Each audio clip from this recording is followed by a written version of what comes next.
नमस्कार दोस्तों, मैं अतुल द्विवेदी स्वागत करता हूं आप सभी का सटीक नेटवर्क में।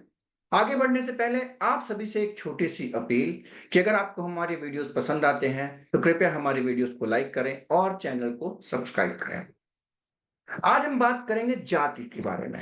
जाति जो हमारे देश की राजनीति का या सामाजिक व्यवस्था का एक बहुत कड़वा सच है, जिसकी वजह से सालों तक अगर मैं ये कहूं कि 2000 साल से ज्यादा तक कुछ वर्गों के साथ अत्याचार चलता रहा और आज भी एक लेवल तक वो अत्याचार अभी भी चल रहा है। देखा जाए तो कई सारे जो उच्च पद हुआ करते थे वो एक तरीके से बाय डिफॉल्ट आरक्षित थे, जैसे कि पढ़ाई करना के अधिकार नहीं थे, कई वर्गों को संस्कृत पढ़ने का अधिकार नहीं था और कई सारे लड़ाइयों में युद्ध में पार्टिसिपेट करने का अधिकार नहीं था, सेना में भर्ती होने का अधिकार नहीं था, शस्त्र उठाने का अधिकार, कई सारे अधिकार थे जिनसे उन्हें वंचित रखा जाता था। और यहाँ तक कि मंदिरों में भी उनके मंदिरों में भी घुसने पे पाबंदी लगाई जाती थी। और इसका असर ये हुआ कि एक बहुत बड़ा वर्ग इस देश का जो है, तो मेन स्ट्रीम से या एजुकेशन से, संपत्ति से और अधिकारों से वंचित रह गया और उसका उस तरीके से सामाजिक और मानसिक और आर्थिक विकास नहीं हो पाया। इसके कई सारे कारण रहे और कई सारे स्वार्थी कारण भी हो सकते हैं और इसको जो है तो हमारी संस्कृति से जोड़ करके दिखाने की कोशिश की गई कई सालों तक और इस वजह से वो एक समुदाय या एक तबका हमेशा जो है तो दबा कुचला सा रहा और उसके साथ हमेशा अत्याचार होते रहे। ये एक कड़वा कड़वा सच है जो हम सभी को एक्सेप्ट करना चाहिए। अब जाति का मुद्दा दोबारा से एक नया मुद्दा बनकर उभरा है, जहां पर मंडल कमीशन के बाद 1990 के दशक का अगर आप बात करें, वीपी सिंह की सरकार में जो मंडल कमीशन की सिफारिशें कुछ सिफारिशें लागू की गई थी और ओबीसी को आरक्षण दिया गया था।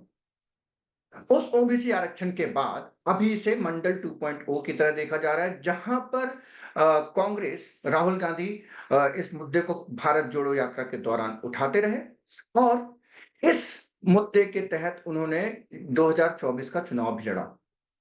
अब जाति एक बहुत बड़ा मुद्दा है जो कि इन्होंने प्रयास किया है हिंदुत्व की जो पॉलिटिक्स भारतीय जनता पार्टी और आरएसएस करते हैं उसके खिलाफ खड़ा करने की, इंडिया गठबंधन के जितने भी साथी सहयोगी हैं उनका एक प्रयास उन्होंने किया। तो अगर इसको हम देखें तो इसके कई सारे ऐतिहासिक तथ्य हैं जिन पे हमें जाना चाहिए। तो ऐतिहासिक तथ्यों में जाते समय अगर हम देखें तो अलग-अलग पार्टियां, अलग-अलग लोगों के विचार हमेशा बदलते रहे और उनके विचार किस तरीके के रहे अ, भूतकाल में या पास्ट में, हमें ये समझना बहुत ज़रूरी है और आज उनके जो डिफरेंसेस हैं या फिर आज उनके जो ओपिनियन है वो किस तरीके से डेवलप हुए या चेंज हुए, ये भी हमें देखना पड़ेगा। तो सब अगर हम बात कर रहे हैं जाति के विषय में तो हम जो इस जाति की लड़ाई के सबसे बड़े योद्धा कहे जा सकते हैं वो हैं डॉक्टर भीमराव अंबेडकर। उनके बारे में अगर हम बात ना करें तो ये जो जाति की लड़ाई है, ये जाति के व्यवस्था के खिलाफ जो लड़ाई है, उसके साथ अन्याय होगा। तो हम सबसे पहले बात करना चाहेंगे डॉक्टर भीमराव अंबेडकर के विषय में। तो बाबा साहब अम्बेडकर जो थे, वो एक महार कम्युनिटी को बिलॉन्ग करते थे। उन्होंने बीए किया, एमए किया, पीएचडी किया, डॉक्टरेट की उपाधि ली लंदन ऑफ इकोनॉमिक्स से और उसके बाद वो भारत में वापस आए।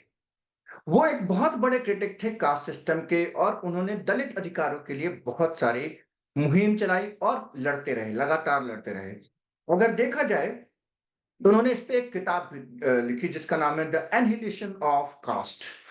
तो ये एक किताब जो उन्होंने 1936 में, ठीक है।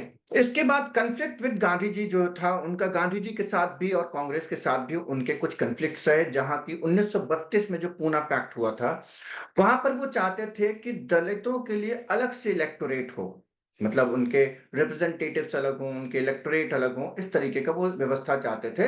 एक तरीके का आरक्षण ही कह सकते हैं, आज का जो फॉर्म है आरक्षण वैसा तो नहीं, लेकिन थोड़ा डिफरेंट। जैसे कि उस ज़माने में अगर आपको याद होगा कि मुस्लिमों के लिए अलग इलेक्टोरेट हुआ करता था, हिंदुओं के लिए अलग इलेक्टोरेट की व्यवस्था अ, ब्रिटिशर्स ने की थी, जिसकी जो एक बहुत बड़ा कारण कहा जाता है हमारे देश में कम्युनलिज़्म बढ़ने का। अब बात करेंगे गांधी जी के साथ उनके क्या मतभेद थे इस विषय में। गांधी जी का विचार था कि लोगों का खुद हृदय परिवर्तन होना चाहिए और लोगों को जो अपर कास्ट कमेटी वो उसे एक्सेप्ट करे, और अगर हम रिजर्वेशन प्रोवाइड करने लगेंगे या फोर्सफुली अधिकार देने की कोशिश करेंगे या कोई भी ऐसा सिस्टम बिठाएंगे जहां पर सिर्फ वही कम्युनिटी आ सकती है, तो उससे हो सकता है कि सोसाइटी में डिवीजन हो जाए।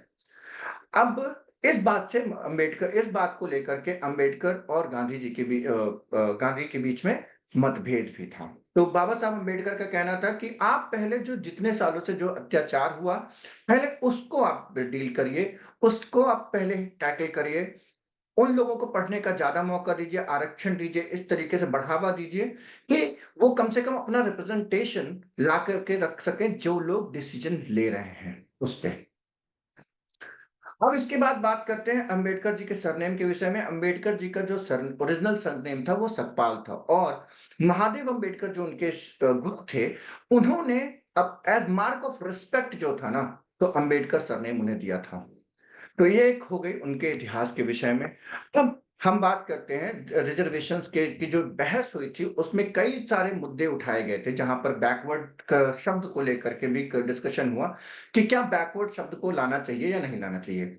यहाँ पर भी अंबेडकर जी ने इस बात को बताया कि बैकवर्ड लाना बहुत जरूरी है, कि अगर हम बैकवर्ड शब्द का इस्तेमाल नहीं करेंगे या पिछड़ा शब्द का इस्तेमाल नहीं करेंगे, तो ये डिफरेंशिएट कर पाना बहुत मुश्किल होगा कि जो आरक्षण दिया जा रहा है वो किस बेसिस पे दिया जा रहा है और वो कब किस बेसिस पे लागू किया जाएगा और किन लोगों के लिए अवेलेबल होगा। तो कॉन्स्टिट्यूशन में इसको मेंशन करना बहुत आवश्यक है।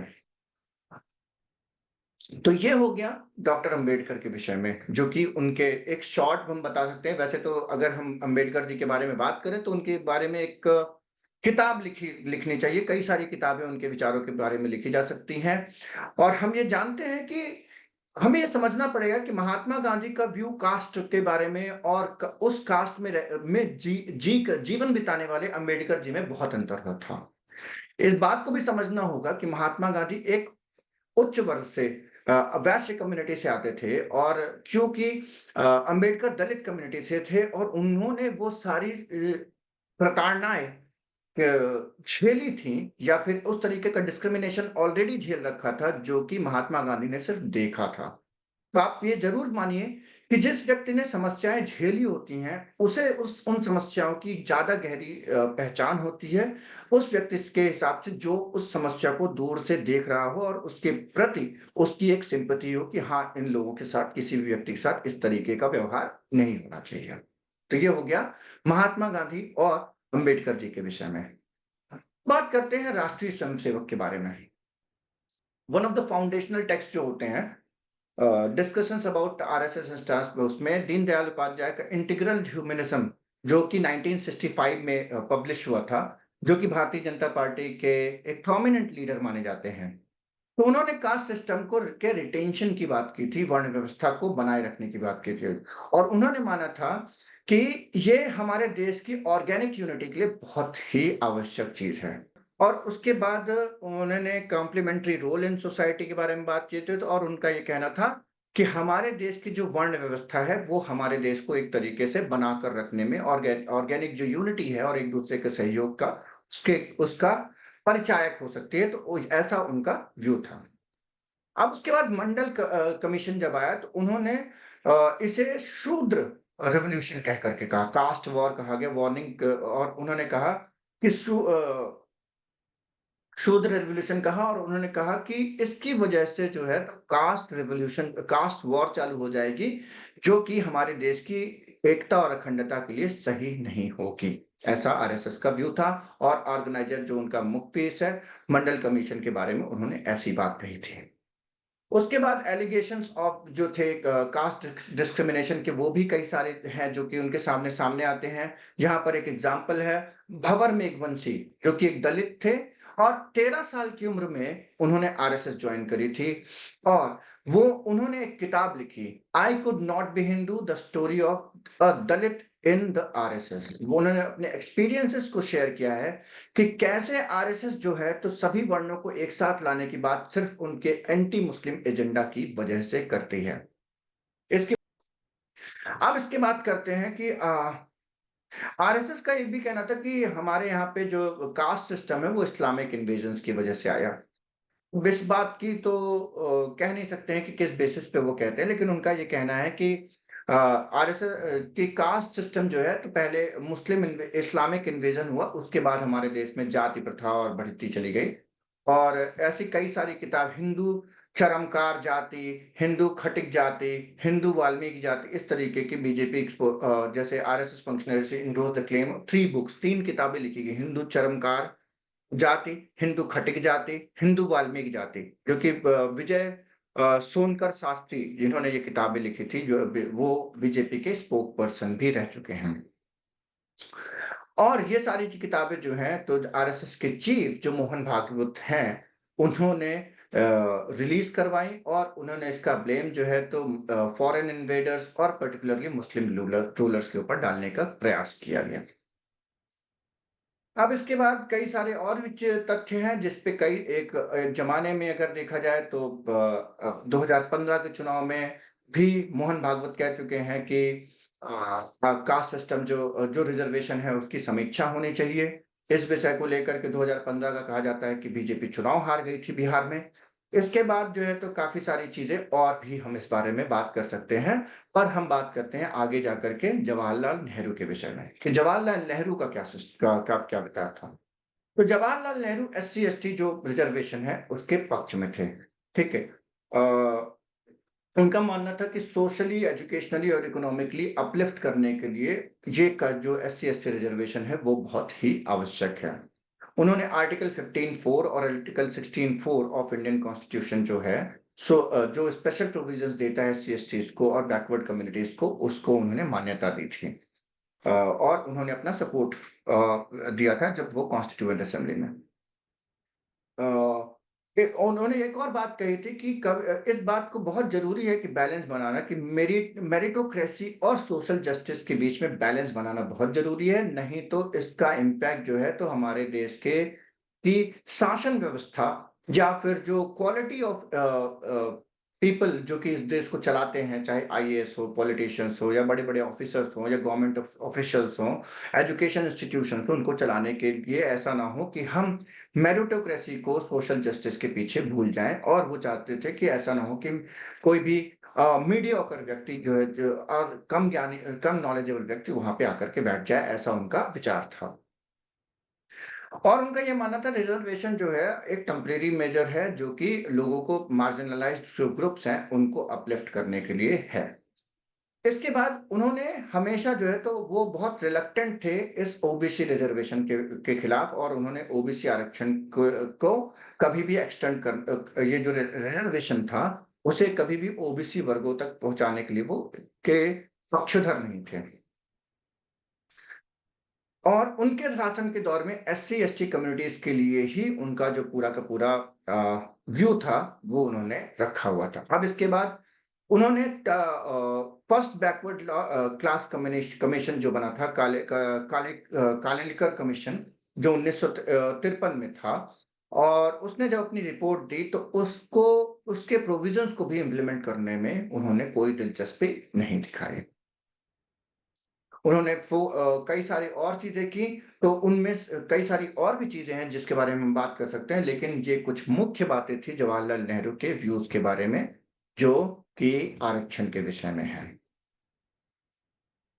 अब इस बात को बहुत तेजी से सभी लोगों को जानना चाहिए कि जब हम बात करते हैं कभी भी किसी भी जाति के विषय में या जातिगत जनगणना या फिर कुछ भी बात करते हैं तो वो किस बात के बारे में बात की जाती है।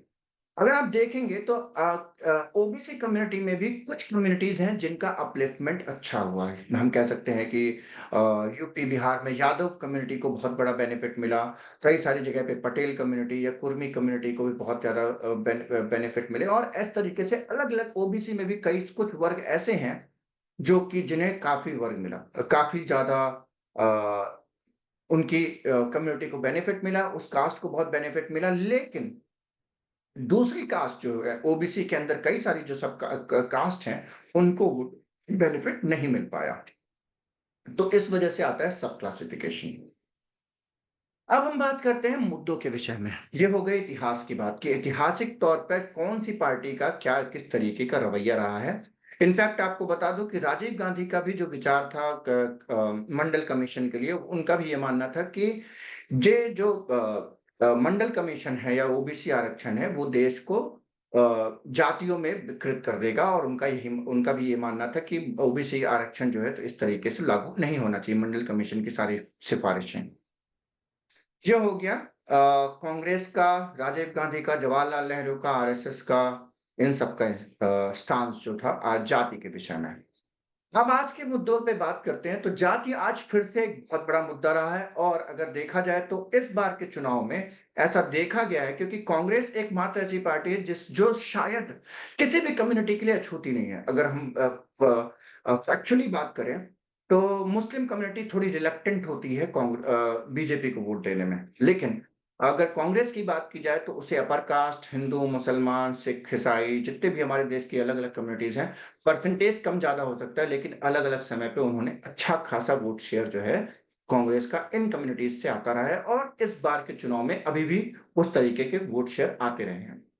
ये बात ज़रूर है कि आज के ज़माने में बीजेपी लगभग लॉयंस शेयर ऑफ वोट जो होता है अपर कास्ट का लेकर के जाती है। शायद ये अगर कुछ इलाकों में ये 80-90% चला जाता है और कुछ इलाकों में 60, 65, 50, 45, 50, 60 ऐसे ऐसे परसेंटेज पे आ जाता है। तो बेसिकली तो मतलब जो अपर कास्ट है उसकी जो फेवरेट पार्टी है वो बीजेपी है इस समय पे। पर ऐसा पहले नहीं था। तो अगर आपको याद हो तो अगर एक पॉलिटिकल सिनेरियो में आपको बताना चाहूँगा कि जब कांग्रेस थी, तो कांग्रेस का जो वोट को कहा जाता था कि कांग्रेस का वोट कहाँ से आता है? तो कांग्रेस का वोट आता था मुस्लिम, अपर कास्ट ब्राह्मण और दलित वर्ग। ये सबसे ज़्यादा कोर वोटर माने जाते थे हिस्टोरिकली कांग्रेस के। बाद में दलितों का जो वोट बैंक है, वो बीएसपी और सोशल जस्टिस वाली जो पार्टियाँ थी, उनमें चला गया। उसके बाद ओबीसी का वोट बैंक जो था, वो social justice Samajwadi party RJD, JDU इन सब पार्टीज़ के पास चला गया और ब्राह्मण कम्युनिटी का जो वोट था, वो बहुत सारा बीजेपी के पास चला गया। इसके बाद भी कांग्रेस आज 21 से 22% वोट शेयर पे बैठी हुई है और अगर देखा जाए तो वर्स्ट परफॉर्मेंस भी कांग्रेस का जो रहा है 19% की वोट शेयर पे रहा है जो कि देशव्यापी एक नेशनल पार्टी के लिए एक अच्छा वोट परसेंटेज माना जा सकता है। अब हम बात करते हैं इस जो आखिर कांग्रेस किस तरीके की पॉलिटिक्स करे तो कांग्रेस एक तरीके से जैसे कह सकते हैं कि वो सोशल जो जस्टिस वाली जो पार्टियां जिनको कहते हैं समाजवादी पार्टी आरजेडी और जेडीयू और इन जो पार्टीज की जो कास्ट बेस्ड पॉलिटिक्स थी वो अब कांग्रेस भी करने जा रही है कास्ट वाली पॉलिटिक्स जो ओबीसी आरक्षण एससी एसटी आरक्षण दलित पिछड़ा इस तरीके की पॉलिटिक्स करने के लिए आगे बढ़ती हुई दिखती है। अब इसमें एक बहुत बड़ा मुद्दा ये भी आता है कि ये जो इसका बहुत बड़ा जो पॉलिटिकल ड्रॉबैक हो सकता है, वो ये हो सकता है कि आगे जाकर के ये जो कांग्रेस इन मुद्दों पे आगे बढ़ रही है, तो ऐसा ना हो कि ये जो समाजवादी पार्टी है, आरजेडी है, जेडीयू है या फिर जो भी इंडिया अलायंस की जो अलग-अलग पार्टियाँ हैं, जेडीयू तो वैसे एनडीए गठबंधन का पार्ट है, लेकिन जो इंडिया अलायंस की जो छोटी पार्टियाँ हैं या रीजनल पार्टीज़ हैं, क्योंकि कांग्रेस के पतन की वजह से ही उनका उदय हुआ है। बेसिकली एक ऐसा कह सकते हैं कि जो कांग्रेस का वोट शेयर था, वो ही इन सब पार्टियों में बँट गया, जिसकी वजह से इन पार्टियों का उदय हो पाया। तो कांग्रेस का बढ़ना इन्हीं पार्टीज़ के लिए आगे जाकर के जो है तो खतरा बन सकता है। यही पार्टीज़ हैं जिनके लिए ये कांग्रेस का अगर बढ़ती है, तो यही पार्टीज़ हैं जो सबसे ज़्यादा इम्पैक्ट हो सकती हैं। क्योंकि ऐसा अभी दिख नहीं रहा है कि कांग्रेस जो है तो हाँ, ये नहीं कह सकते हैं कि कांग्रेस सिर्फ इन्हीं का वोट लेके जाएगी, लेकिन कांग्रेस जो है तो बीजेपी का भी वोट शेयर लेगी, जो कि इन सोशल जस्टिस वाली पार्टियों में जा सकती थी, वो हो सकता है कांग्रेस में शिफ्ट होने लग जाए। अब हम बात करते हैं सब क्लासिफिकेशन के बारे में, जो कि एक मुद्दा सुप्रीम कोर्ट के फैसले के बाद आया है। तो हमारा मानना है कि सब क्लासिफिकेशन ज़रूर होना चाहिए क्योंकि एक रिपोर्ट के अनुसार जो है कि मैक्सिमम परसेंटेज ऑफ जो कास्ट हैं, ओबीसी कम्युनिटी हो चाहे एससी एसटी कम्युनिटी हो, मैक्सिमम परसेंटेज जो बेनिफिट है वो कुछ जातियों को मिला है और कई सारी ऐसी जातियां हैं जिनको आज तक आरक्षण का 1% भी बेनिफिट नहीं मिला है। तो सब क्लासिफिकेशन क्या मेक श्योर करेगा कि जिन लोगों को पहले ही आरक्षण मिल गया है और उसकी वजह से अपलिफ्ट हो चुके हैं, तो उनके कुछ जो फायदे थे वो उन कम्युनिटीज को मिल जाएंगे जिनको अभी तक कोई भी बेनिफिट नहीं मिला है। तो सब क्लासिफिकेशन एक ऐसी चीज हो सकती है, सब क्लासिफिकेशन का जनरल कम्युनिटी से, जनरल कास्ट से कोई लेना देना नहीं है। जनरल कास्ट का इसमें कोई वोट बैंक नहीं है, कोई जनरल कास्ट का इससे कोई फायदा और कोई भी उनके परसेंटेज में कमी नहीं आने वाली है। सिर्फ फायदा अगर किसी का है सब क्लासिफिकेशन से, तो सिर्फ उन्हीं कम्युनिटीज का जिनको पहले से आरक्षण मिलता जा आ रहा है और उसी परसेंटेज के बेसिस पे उन्हें आरक्षण मिलता रहेगा। बस अंतर ये आएगा कि सब क्लासिफिकेशन अगर होता है तो इससे वो कम्युनिटीज जिनको अभी तक, या जो वो कास्ट जिनको अभी तक किसी भी तरीके का बेनिफिट नहीं मिला है, वो कम्युनिटीज भी इससे फायदा उठा सकती है। ये एक ऐसा मुद्दा है जिसपे कई सारे लोग बात कर सकते हैं, लेकिन अ, कि शायद इसकी वजह से पॉलिटिकली वोट डिवीजन हो जाए और कई सारी चीजें और हो सकती है। पर हम पॉलिटिक्स, अगर हर जगह हम सिर्फ पॉलिटिक्स पॉलिटिक्स और वोट परसेंटेज की बात करते रहेंगे तो हम सोशल जस्टिस की बात कब करेंगे? और सोशल जस्टिस का मतलब तो यही है ना कि जो बेनिफिट्स हैं वो आखिरी व्यक्ति तक पहुंचे। और अगर ऐसी कई सारी जातियां हैं जिन्हें 1% भी बेनिफिट नहीं मिला है आज तक, तो क्या ये सोशल जस्टिस वाली पार्टियां उन तक ये बेनिफिट पहुंचा पाई? क्या कांग्रेस पहुंचा पाई? क्या भाजपा पहुंचा पाई? अगर नहीं पहुंचा पाई तो हमें ये समझना जरूरी है कि जो हमारे सिस्टम है उसमें क्या खामियां थी और उसे कैसे इंप्रूव किया जा सकता है। हम जानते हैं कोई भी सिस्टम परफेक्ट नहीं होता, हर सिस्टम को इंप्रूव करते रहना पड़ता है समय के अनुसार। तो हमारा मानना है कि ये सब क्लासिफिकेशन जरूर लागू होना चाहिए और सरकारों को इसमें आगे बढ़कर एक रोल लेना चाहिए, और जिससे कि ये जो बेनिफिट हैं वो कुछ एक कास्ट जो इसका बेनिफिट लेती जा रही हैं उन तक सीमित ना रहे। आप जरूर बताएं कि आपको ये वीडियो कैसा लगा, और आप सब क्लासिफिकेशन के बारे में क्या सोचते हैं, ये भी हमें हमें वीडियो कमेंट में अवश्य बताएं। धन्यवाद।